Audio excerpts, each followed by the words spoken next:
Hi everyone, welcome back to another episode with Spendless Academy. Now, if you're feeling stressed, thinking that you're at the end of a burnout, having negative thoughts, especially in very difficult times like the pandemic, confinement, or uncertainty, then I guess this conversation would definitely add more value to you. In this episode, we go in-depth conversation, having a live discussion with Sha-En Yeo. Now, Sha-En is based in Singapore. I put up her LinkedIn profile as well as the expert's profile on Spendless Academy, so you can also get in touch with her personally. Now, a little bit about Sha-En. She is a TEDx speaker, best-selling author, and she's a graduate of the Master of Applied Positive Psychology program in the University of Pennsylvania. She has been featured on multiple media platforms and trained more than 10,000 people in positive psychology. So basically, she specializes in ensuring that you still find happiness, although it seems harder to find during the time of negative situation around you. And I think it would definitely add value to a lot of us who's trying to be happy in everything we do on a daily basis. So I hope you enjoyed the rest of the video as we go in-depth conversation with Sha-En Yeo herself, hosted by Spendless Academy. And you can also sign up an account with Spendless Academy to access hundreds of live discussions and webinars with experts all over the world. Thank you for supporting us, and I hope you enjoy the video. So let's kickstart. This is basically Sha-En the roundtable live discussions. As you know, we normally do it physically as a roundtable discussion, but this time we do it digitally. Basically, unlike a typical webinar, we would like to discuss with an expert about a trending topic, okay, based on your area of expertise that other people could acquire your advice and basically impact their life or make changes to how they live their life at the moment. During this period of time as well, there will be some question that's going to pop up, which is going to be impromptu, and hopefully that we can address together as many as possible today, so we can get their questions answered. Now, 1 hour sounds like a long time, but it really isn't from my experience of live discussions. Usually, at the end of it, people say, "What? It's over already? We still have." Yeah, I know. It's Yeah, always 1 hour is that. pretty short. So you have some people later on who might be connecting with you outside the academy if they still Uh, want any personal questions they'd like to ask you personally. Okay, okay. so let me just do hi everybody. Welcome to our session. Firstly, I'm going to introduce to you about Sha-En. Sha-En is a very good friend of mine. She is a TEDx speaker, a best-selling author, and graduate of the Master of Applied Positive Psychology program at the University of Pennsylvania. She has been featured on multiple platforms, media platforms, and trained more than 10,000 people in positive psychology.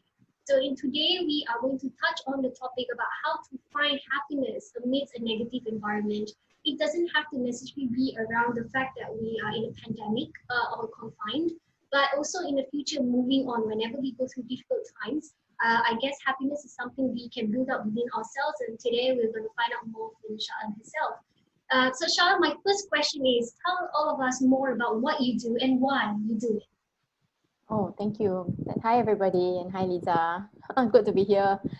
So what I do, so I'm the founder of Happiness Scientists, and as the name implies, we use the science of positive psychology to increase happiness and well-being in individuals and organizations.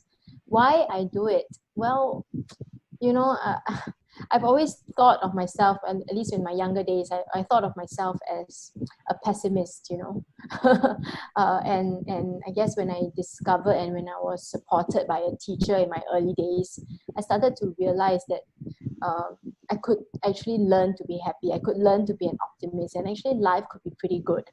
I didn't believe that, I guess, when I was in secondary school. So I guess with that intervention by this particular teacher, I started to really explore in myself, could I be happy? What is this life all about? I know I feel like an old soul, right? A teenager starting to think about such questions. Yeah, but I guess that exploration took me into my time as a teacher. And when I was working as a teacher, I saw many kids who were brilliant in their studies, but they weren't happy. They didn't know how to bounce back from failure. Their emotional management was a mess. And that's when I started reading. And I came across this book called Learn Optimism by Dr. Martin Seligman. And that was when like the whole world opened up to me because, oh, there's a field called positive psychology, which is all the study of well-being. Well, this is what I want to find out. This course is going to help me answer all the questions. So I did. I went to study for 1 year. And in that 1 year, I realized, oh, there's a lot that I don't know. but there's also a lot that can be learned. Yeah, so it was an enlightening 1 year, and it shed a lot of light on why I was miserable in the early years of my life. Yeah. So now that you are, a happiness expert, or at least better than all of us in defining happiness. So we want to hear your definition of what happiness is to you. It may be different Yeah. from us, but we're curious to know what it is to you and how should we define our own happiness as well. Yeah, to me, happiness is daring to truly live. It comprises three parts. So daring means having the courage to pursue the things that you want to pursue, having the courage to be yourself. Sometimes we are so bound by the narratives of what society tell us that we accept that we should be this way. We listen to our parents because they say this is the path to walk. But I've tried that, and I didn't find that it made me happy at all. In fact, I was quite miserable when I ticked all the boxes I was supposed to tick. So in daring, I found my path when I was courageous enough to step out of what was the norm. And then the second part is truly. So like truly, when you ask yourself honestly, are you happy? The answer must be yes. And it cannot be a lie to yourself, which means that you must lead a life that is authentic. You must lead a life that's aligned with the beliefs that you have. And then the last one is live. Many people think happiness is just like, put on smiley face, only be happy, don't care about everything. I don't care about everything. It's unicorns and rainbows. But to me, living is what life is for, right? I mean, you experience the good emotions, the positive, the highs, but you also experience the lows. And the highs, you enjoy it. The lows are painful, but they do teach you something. So I think when we look back on life, to me, happiness is about truly living and having the courage to go out there and grab life by the horns, so to speak. So would you say that happiness doesn't always mean you're on high all the time? That happiness could still happen during low times? Yeah, I think it's a different kind of happiness. Happiness comes in levels. There's like level 1 happiness, which is what I call the emoji happiness. It's like, I have bubble tea today, yay! That sounds like and me. I see a lot. Yeah, but that's like me too. And it's okay. It's okay to be happy about small things like that at that level. And then the second level is what I call engagement. It's like, do you like the stuff that you're doing? Are you engaged? When you're having conversations, do you enjoy the company of your friend? And then the third part, I guess, is meaning. And meaning is where suffering can happen. Meaning is where challenges are there. But it's through challenges and through some of these sufferings that we really learn about why life is the way it is and why we are and what we have actually, what is the metal we have inside of us. It is through that third level of happiness, that meaning, that I think we can discover it for ourselves. So yeah, to me, happiness is a layman's term to refer to what I think life can be. And it's in that third level of meaning through challenge and suffering where we can also derive happiness. Thank you, Sha-En. Everyone, I just want to remind you guys, please feel free to type your questions in the chat box. At the end of this session, Sha-En will be making some time to address your personal questions. If you have a specific situation where you want to share based on where you are at work or at home, feel free to type that situation as well so that Sha-En can better address your question knowing the landscape of where you are in. My next question, Sha-En, is about happiness during COVID-19 and how it can look like. Okay, because this, as you know, is I think once in a lifetime that it happens. It almost, I find it really shocking. I still do when I go to the mall right now and I see that this has never happened to Singapore. I lived here all my life and I told my daughter, I've never seen this much malls closed, and not to mention every mall in the world is also going to be. So we're all in the same storm together. And it's new for everybody, not just me. It's new for everybody, okay? And we all trying to cope. And we, of course, wanted to be positive during this time because it's uncertain how long the lockdown will be, how long will our life will be, and do we really, we know we will change from this, and we don't know whether we would like the change person to become as well. So my question is, right, at this moment, there are some people who are struggling a lot. If you could share some of the things that are currently contributing to one's unhappiness during COVID-19 and how they can still overcome that to go through this tough period. Yeah, that's a very good question, Lisa. I think unhappiness is, to me, one simple trick that I always think about is where am I focusing my attention? So there's a lot of negativity around, no doubt. We are in this unprecedented situation. Some of us have lost our income. Some of us are not being able to see our loved ones regularly. So there's a lot of pain. But the question is, where are we putting our attention? Do we focus on all this negativity that's around us every day, every single moment of the day? Or can we make a decision to focus our attention on the things that can still bring us joy, the things that can give us hope, the things that we can appreciate, right? And maybe those things are at the moment limited in quantity, but it doesn't mean it's zero, right? For example, yes, we don't have our usual freedoms. Yes, some of us may not have lost our job, but maybe in all this mess, you can still see your children. You can still hear their laughter. You can still wake up and have a coffee. You know, it's all the little moments that we can look forward to. And if you don't get to see your loved ones, you can still at least hope. Thank goodness for technology where we can see each other. We can't give real hugs, but we can send flowers. We can send ice cream, you know. So I think that there are ways in which we can shift our attention from feeling miserable into feeling at least a little better. You know, I do not doubt that it's very hard to shift from misery and suffering into like, you know, and I'm not asking for people to do that, but I'm thinking if you are at level 0 feeling misery, or you know, right at the bottom of the well, so to speak, maybe what you can do is aim to just take a step forward. Feel better by moving forward and just doing one thing a day, something that makes you feel good, you know, and see how that feels. And then if you can just do one small thing a day, then over 10 days you've got 10 small things that you've done that can actually make you feel better. Yep. So if you're talking about small things, okay, that people can do a day to make them happy, it doesn't have to be big things, as you said. So I want to know how your happiness journey is looking like right now in COVID-19. How is it that you're living every day and, you know, finding ways or things that you do to keep the happiness, you know, aboard? Yeah, you know, I find that during this time I've had to become very creative. Both my kids are at home, so I have an 11-year-old and a 5.5, and they get bored, right? And I could say, oh, this is so horrible, when is it going to end? But I find that now that I've got this space with them, I've never gotten to actually see them at home in school mode, right? It's always the teachers who see them in school mode. I've never got to see them in school mode, and suddenly I have to be the teacher. So one of the things that we decided 2 weekends ago was that, you know, we were so bored. We had the whole Saturday, like, what are we going to do? And I just had this idea that, oh, maybe we should do an amazing race, like Sha-En style or the Chan family style. So we paired up. You know, my husband took one child, I took the other one, and we were in 2 separate teams. And we decided that, okay, since we have this house, like, can't we do the clues about this house? Right? And that makes you creative. So we started thinking, oh, you know, if we hide the clue under the piano, what kind of sentences can we come up with so that they'll have to look there to find the clue? And then the deal was, when they went to pick up the clue, there will be a task that they have to do.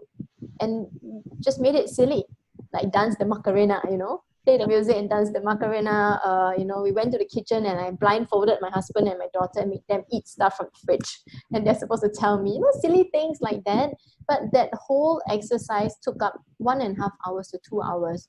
And after that, the kids were like, Mom, can we do it again? So I realized that if I didn't have this time with them, I wouldn't have thought of this. I would have just, you know, just a weekend, we'll go out to play, and they wouldn't have had this memory, this experience.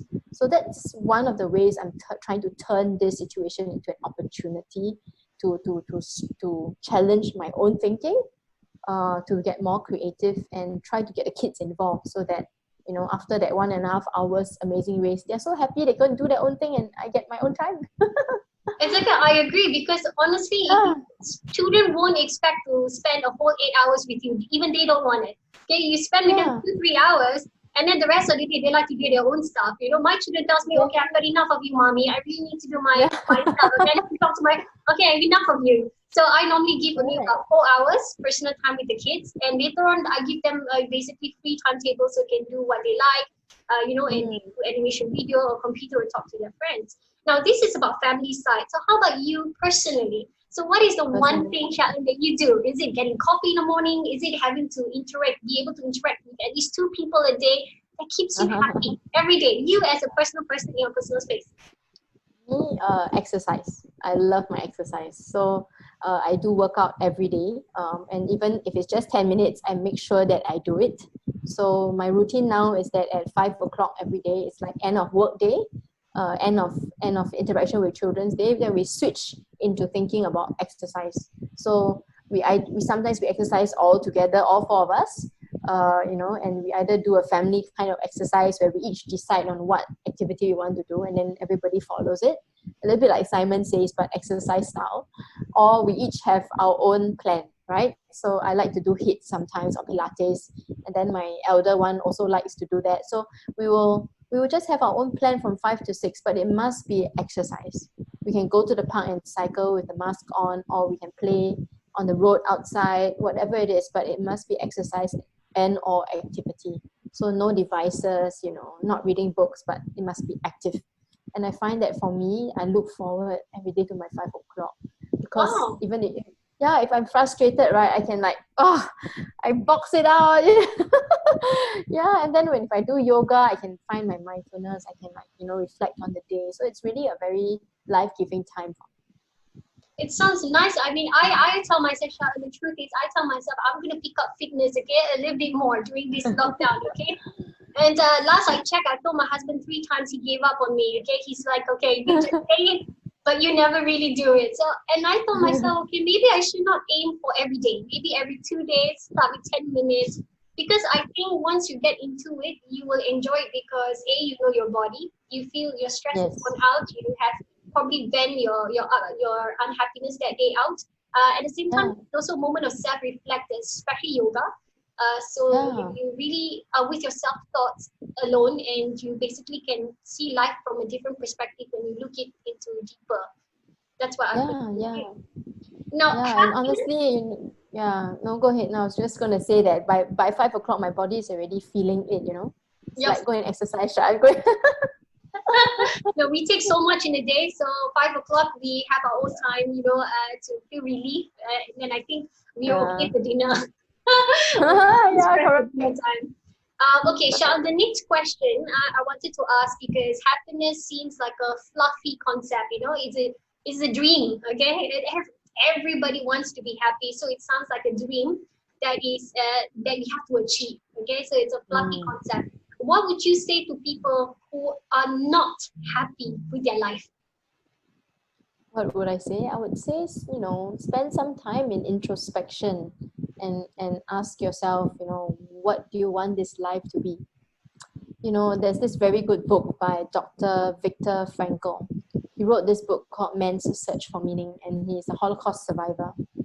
And I still remember a story inside the book of his time when he was there, and he was asked to go. No, they were queuing up to have food.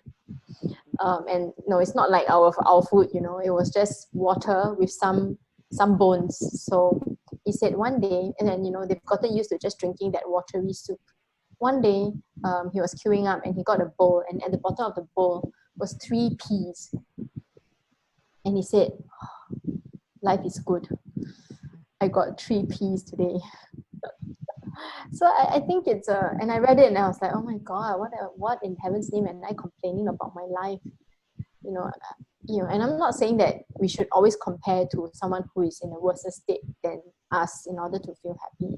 But I think it's more of appreciation, appreciation and gratitude for the things that we do have.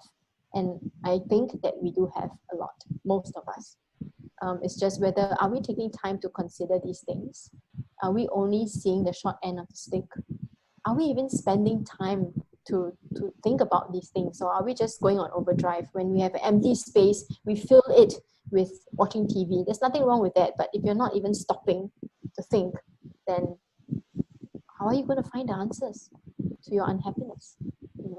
Exactly. Now, unhappiness, am I right to say that unhappiness individually can also be contributed by negative triggers? Okay, so Sha-En, like maybe, let's say I'm a happy person, but because I have to, work or deal with somebody that makes me an unhappy person. Okay, so Mm, and then when I start to look into a perspective deeper, and I admit and I acknowledge that the trigger to my unhappiness is by a third party, by a person. And it's either I will learn how to handle it, tolerate it, or cut it off. So the advice is from your expertise, right? If you identify, if your client have identified the trigger that contribute to their unhappiness, what is your suggestion to how they handle it? Yeah, I think all three of the options you listed are possible, right? But I think the most important option is that once you are aware what the trigger is, you must ask yourself, what is it you want for yourself? If you still want to be happy and this person or this situation is the source of your unhappiness, yes, of course, you can find ways to manage it, but it must not compromise on you and your beliefs, right? If managing it means that you have to give up some part of yourself, are you okay with that? That's a question you have to answer. Nobody can answer it for you, right? But if you are willing to tolerate and you're willing to manage it and eventually you're okay, you don't have to bend backwards, then why not learn to manage it? Because there are challenges in life we have to learn. We can't be running away from everything. But if it reaches the point where, yeah, you have to bend backwards or it's just intolerable and it leaves you not being able to function after encounter with that person, then maybe it's about reducing the quantity of interaction. Maybe it's drawing up really high boundaries to protect yourself. Or maybe eventually, and I've heard this for some people, if it's a toxic relationship that is weighing on your mental health, then maybe it's time to cut it off. I have done that before. Very painful, but that pain was a short-term pain for a little bit more of a long-term relief, right? So not easy decisions to make, but at least you have decisions that you can make. Exactly. I think it's about being aware of what exactly contribute to your unhappiness, because I think some people try their best to be happy from within, but partly of their happiness is contributed by external factors, and that pulls them back down, and it's kind of not fair, especially if there's no negotiation for the other party to do something about it either, because it also takes two people to work together to manage both happiness, especially in close relationship, marriage, and stuff like that. So that's why. I mean, it's always the close relationships that have the power to hurt us the most, isn't it? Yeah, exactly. Yeah, so Exactly, yeah. they have the power to do it. So it's hard cutting off people who are close to you. Okay, of course, if it's Very somebody hard. that you don't know, your classmate from 10 years ago, it doesn't affect you at all. Okay, and Yeah, who cares? exactly, who cares? So also, would I say that if somebody, let's say, is unhappy because they are constantly affected by other people's opinions of them, what is your advice on them? Because a lot of people are unhappy. They start the day with a good mood, and somebody says something. That person may not be their spouse. It could be their colleagues, for example. It could be their team members. It could be their neighbor or a slightly distant person, but still affect them to a certain degree. And then their mood change for the rest of the day. How do we preserve happiness in this case that we are not that affected by what people say? Yeah. I think this is a very common question that was asked in another webinar the other day. And I think it comes back to, do we believe in ourselves? Do we think of ourselves as worthy? Why? Because if someone makes a comment by saying like, oh, you're such a slacker, you never contribute to the team meetings, everyone else is pulling their weight, but you're not. And you get angry, you have to ask yourself, why are you getting angry? Why are you getting disturbed by it? Is it because some part of you believes that? If they're not speaking the truth, then why are you angry? Right? If they are, and maybe it's because you care. So if you care, then why do you care? It's really, that's why I say introspection is like we have to peel back the layers, and we can lie to other people, we can even lie to ourselves, but it's not healthy to continue to do so. And also I think we have to recognize that what other people say is not in our control. We can't change people, we can't control what they say, but we can look at their response, and first of all, before reacting, we can say, is there validity in what they're saying? Are they saying it just to irritate me? Some people do that. Yeah. Or is what they're saying actually something I should take seriously? And if it is, then take it seriously and say, okay, maybe there's something I can do better. And then you won't be angry, right? Because okay, maybe you're angry for a while, but then if there's something constructive that you can do to get better, why not? You put in the effort and you grow. But if it's invalid and they're just spouting nonsense, then just say thank you very much for your opinion. you can have your opinion and I can have mine. But I think it comes back to also being very confident about yourself. You must know yourself, right? You must know what you stand for. You know. So usually, right, Sha-En, I do, of course, everybody, I think, from time to time will be facing either negativity, feedbacks, opinions of other people that we don't agree with necessarily. And we do get our emotions in the way before we actually see the deeper reasons to why people say what they say. I start telling myself that every time I read something that's angry, okay, about me, that makes me angry, the first thing I did personally is I leave the computer or wherever I read it from. I leave that platform for a few hours, okay, and then do something else and occupy myself with, let's say, doing my hobby or spending a movie with my children. So it's off my head, because the second time when I read it with a more calmer, more calm state, I see it differently. Then I will be able to take it with a pinch of salt if there is some validation, or if there's absolutely unjustifiable, I see it clearer, and then I just read it from a third party perspective as if it's not me, because I'm not the person to talk about, right? Because that's not me. If there's no justification, reasons like this, and then I read it, but that's not me. They got it wrong. So to me, then I feel like I cope better when it comes to reading those kind of defamatory remarks. When initially I even before went into depression because of other people's opinions. And now, like you said, other people's opinion is actually none of your business because you can't control it. If it's too much for you, you cut it off. That's it. Okay, if there's some validation, then you should look into how to, improve so that people don't have the opportunity to say the same thing again. I guess that's I mean, I have to say that it's not easy process. So for people who are listening, it's not like, you wave a wand, you can do it overnight. It takes work on yourself over time, and it's a daily practice. So, when someone says something, why not just notice how you're feeling first before reacting?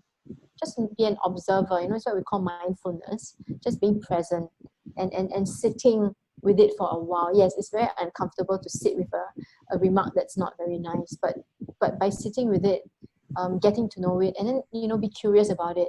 Why am I upset by this? Instead of getting angry with it, because getting angry means we shut ourselves down, right? And then we block. So, but curiosity is more open as an emotion. So we say, oh, that's interesting. I'm actually upset by this comment, but why am I upset by this? And then if we do that, then we get to learn to know ourselves better. Then next time when someone else says something similar, we say, I know that. I'm upset because he's insulting me for something I have not done. I know it. So you're in better control, right? Yep. Then you will be able to respond better the next time as well. So when you're talking about control, the other control that I think I partially struggle, maybe some of us as well, is that we transfer the unhappiness to another person that's not related, okay, to the previous one. You get what I mean, Sha-En? Like you're upset with someone else, but for some reason, let's say, for example, you're upset, okay, if my staff is tuning in, I'm just giving an example. If I'm upset with my staff at work, okay, my colleague at work, and I know that I have to behave in a very diplomatic, tactful manner, okay, to depict my professionalism as a C-level. But I'm upset, okay, so, and then my children, okay, starts to disturb me, or not say disturb, they just commonly do the same thing they do every day. They ask questions and stuff. But it triggers me or agitate me. So, and I know that the reason why I'm sensitive suddenly to my children annoying me, it's because of someone else. And this cycle is very, very dangerous because it's not fair for the receiving party to take in my frustration and anger for something they didn't do. So how is your advice, Sha-En, if I'm out of control and I know I should shut myself off in isolation, or is there a way you recommend for people to calm down that they don't pass it on?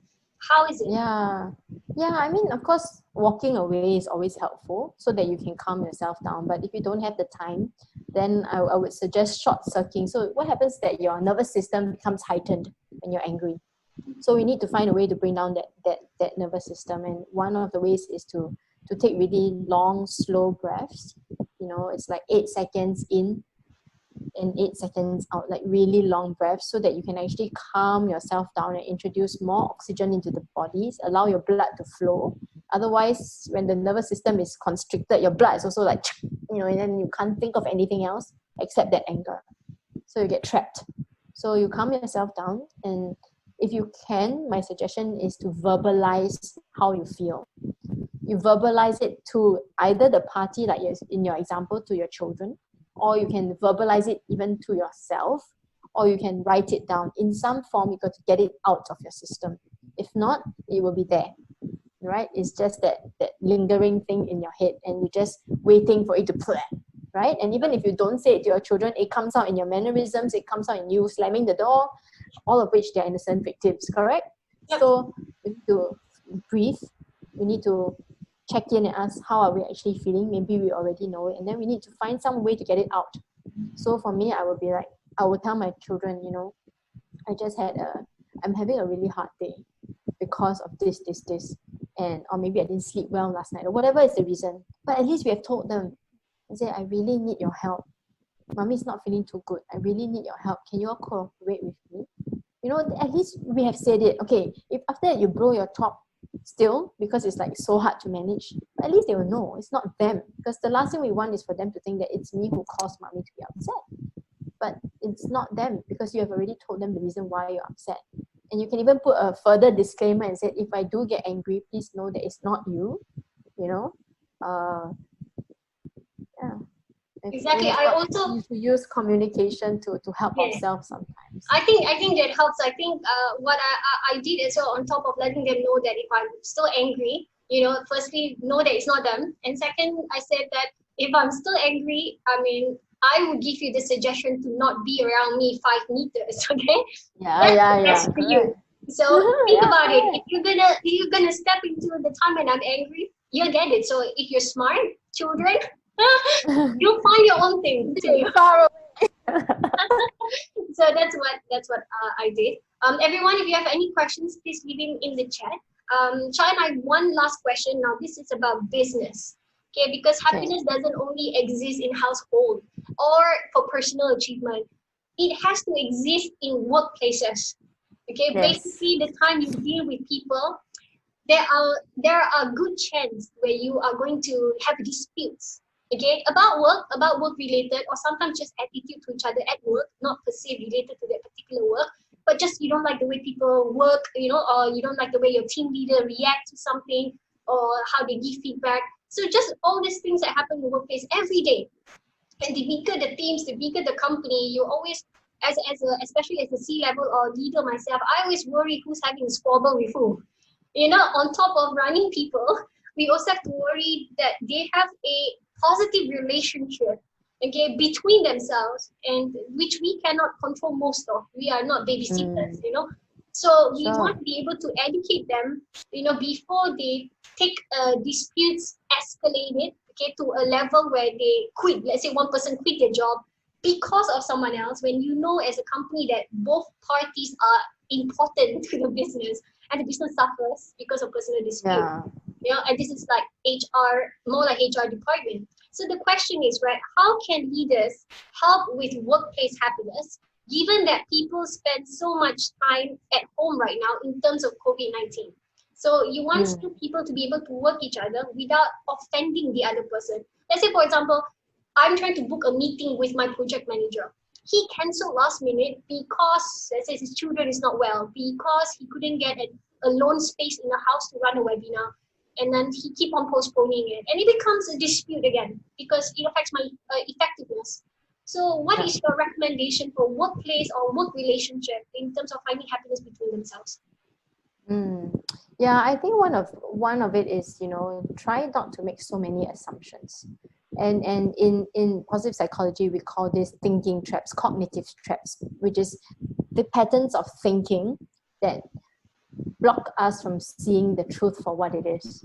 And especially because we are not together, we can't see certain mannerisms that the person is showing. We can't seek clarification as easily. We are more prone to develop misunderstandings.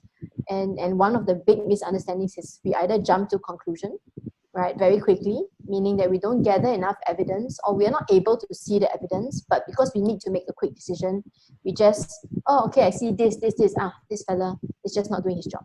But we cannot see the other part simply because we're either not as connected as before or we didn't ask enough questions to clarify.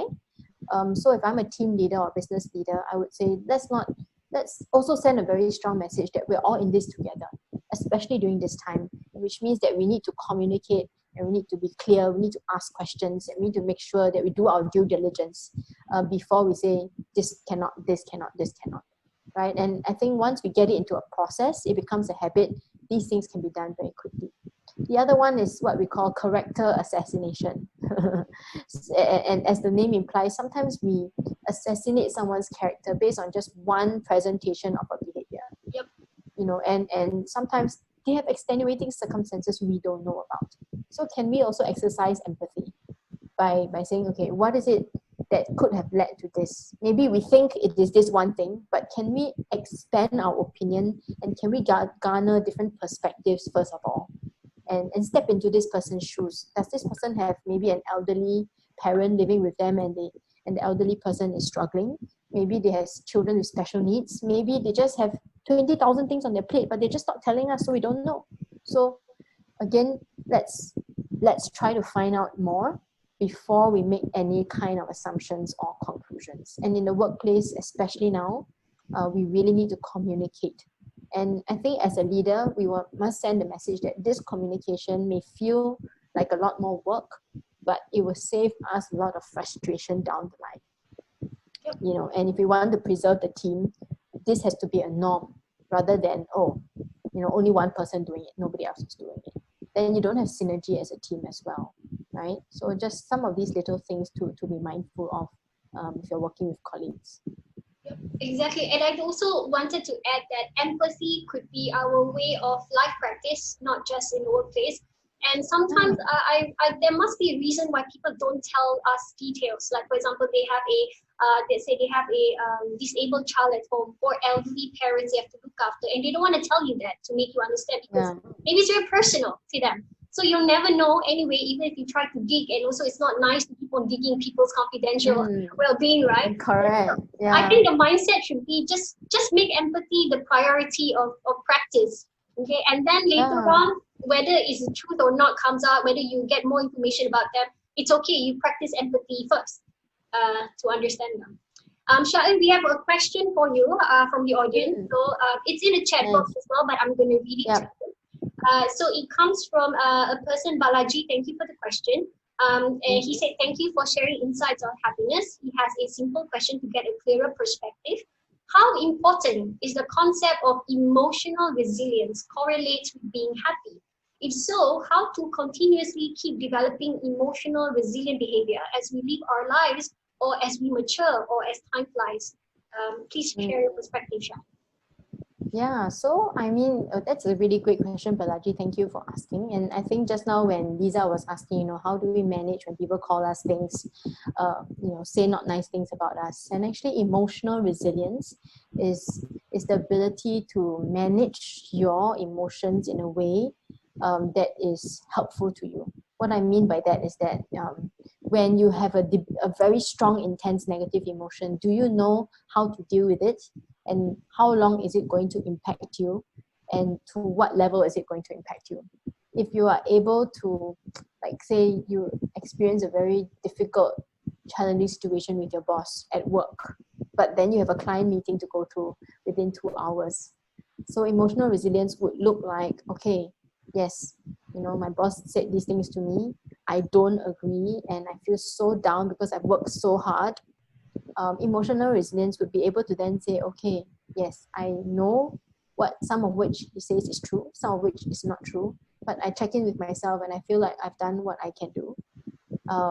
You're able to pull yourself back together fairly quickly. Doesn't mean you're not affected. You are still affected, but you're also able to put it in a bigger picture of the plan for the day. That means that I'm still going to go to this client meeting and I'm still going to give my best as an employee, regardless of what I think of my boss. Right? And of course, we are human, we'll be affected in some way, but we can still proceed on with the day, right? So if we're not emotionally resilient, maybe the whole day is gone. Maybe you'll go to this meeting and not show up properly. Maybe you will curse your boss. Maybe you will spread rumors about your boss. All of which the actions do not reflect that you actually can manage your emotions properly. So how does this tie in with being happy, right? If we don't have the emotional resilience, and we can't bounce back, and we are constantly miserable with the big and negative emotions, then it's really hard for there to be space for the positive emotions to come in, right? And one of the important pillars of happiness is the positive emotions, right? So if we look back at our day and we ask how many positive emotions versus negative emotions, if we are constantly experiencing negative emotions and we do not know what to do with it, then what kind of day is that? We have to ask ourselves, right? So in that sense, emotional resilience is a huge contributory factor to our ability to be well, our ability to be happy. And if we get knocked down every time someone says something, if we get knocked down by every negative emotion, then I'll leave you to imagine what the state of your day or your week will be like, right? We must be able to recover, So second part of the question is how to continuously develop emotional resilient behaviors. Yeah, good question. So I would suggest that, when you have a thought, before you have an emotion, there's always a thought. Yes. Right? So when you have a thought, before you accept the thought, I would like you to be a challenger. So challenge the thought. Let's say someone says, this person is so irritating. You can't do anything. So it's, some of these hurtful. See, I can't even bring myself to say these things. But anyway, maybe your first reaction is you're hurt. Okay, so maybe we need to short circuit this, because this is a reaction. It's so fast, it's automatic, that before we even know it, we have already felt it, we've already thought something and then we acted, right? So we need to short circuit the process. So when this person says something, what is the thought? How can this person say this to me? That is the thought. So we want to question that thought, right? The person is free to say what they want to say. Let's say you say, I feel so stupid for even talking to this person when he always makes me feel this way. We pause and say, I want to question that thought, right? Am I stupid? Really? Is there evidence that I'm not stupid? You know what I mean? So it's like a interrogation of your thoughts. And then once you gain clarity, and there will always be evidence on both sides. But in the moment, you can't see the other side until you pause. So that's when you say, no, I believe I've done what I can. Then that will alter the way that you feel.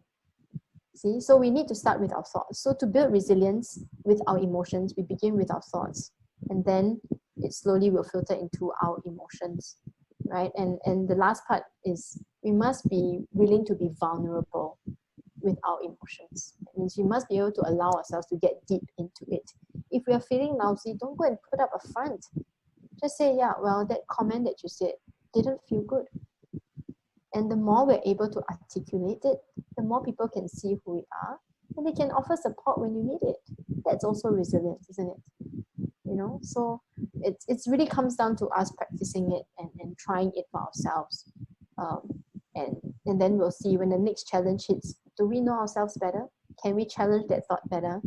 And can we then alter the emotion that we can feel in response to that situation?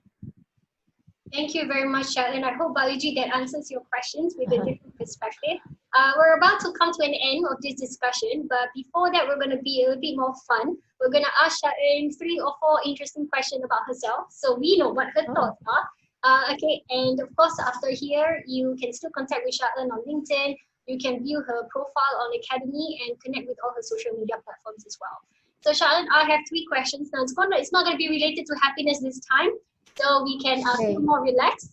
So my first question to you, and basically answer what you think of right away.